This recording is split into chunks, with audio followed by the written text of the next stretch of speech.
Hey y'all, and welcome to my metamorphosis. If you're new, welcome. I am so glad you're here. And if you've been with me since the beginning, welcome back. I am honored you'd spend this time with me today. Heck, I'm just glad everybody's here because that means I'm not talking to myself. Well, technically I am at the moment, but hopefully somebody will eventually watch this. So anyway, I am wanting to share with you today my number one tip for those of you who are concerned about not being able to afford carnivore and all that great meat. Because as we all know, inflation is up. It's been up for a while, and the cost of food has gone up, and the cost of meat has gone up quite a bit. So my number one tip, y'all, is a budget.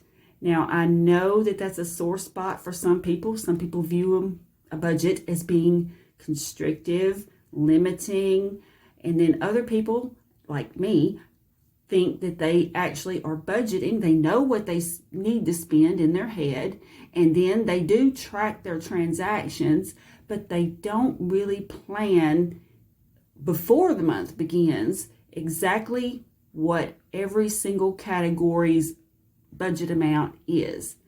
Now, once you do that, though, then what happens is you get a true idea of everything and you know exactly what you're working with. So what I use is a zero-based budget, and I use the budgeting app Every Dollar through Ramsey Solutions, and I am not affiliated with them by any means, but it is the best app out there, and it has helped me so much, that and his Financial Peace program. So check those out if you're interested. But anyway, the zero-based budget works like this. You put your income at the top, and then every single line item, from whether it's a car note, your house note, rent, any insurances that come out, food, every single thing, any subscriptions like that Fruit of the Month club that you're getting ready to cancel because you're a carnivore now. Okay, but you get the picture, right? So you just put all of those in there until your expenses equal the amount of your income. Now, that doesn't mean that you have zero in the bank. That just means that whatever money is coming in that month, you have accounted for every single penny of it. Now you can look at your budget and see what you're actually working with. And you may decide, well, I want to increase that budget. I want to just eat nothing but ribeyes.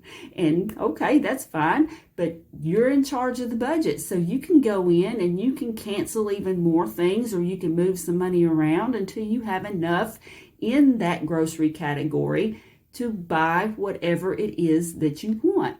Now, some of you could be working through paying off debt, and you may be trying to save money, and that's totally understandable. I've been through that too. And there is nothing wrong, as Dr. Berry says, with eating things like bologna, hot dogs, ground beef, eggs. Just buy the eggs that they have at the grocery store. You do not have to get panda massaged meat. You can start out with those things, because let me tell you, that is so much better than the junk that you would be buying otherwise, right? And this is another thing too, since you're not going to be buying all that junk and you're not going to be buying snacks, you will actually, I believe, end up spending less money. That's right, I did. I don't spend near as much as I used to on groceries. So give a budget a try.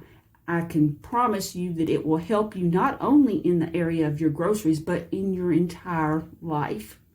So leave in the comments, let me know, for example, if you have paid off debt maybe, or if you have a budget, or if you're thinking about having a budget, how you may have moved money around so that you can prioritize what was important to you.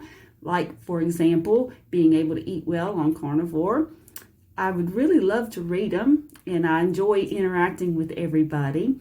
So take care, you guys. Thank you for joining me today, and I hope you have a great rest of your day. And remember, forget the pudding, eat your meat. See you soon.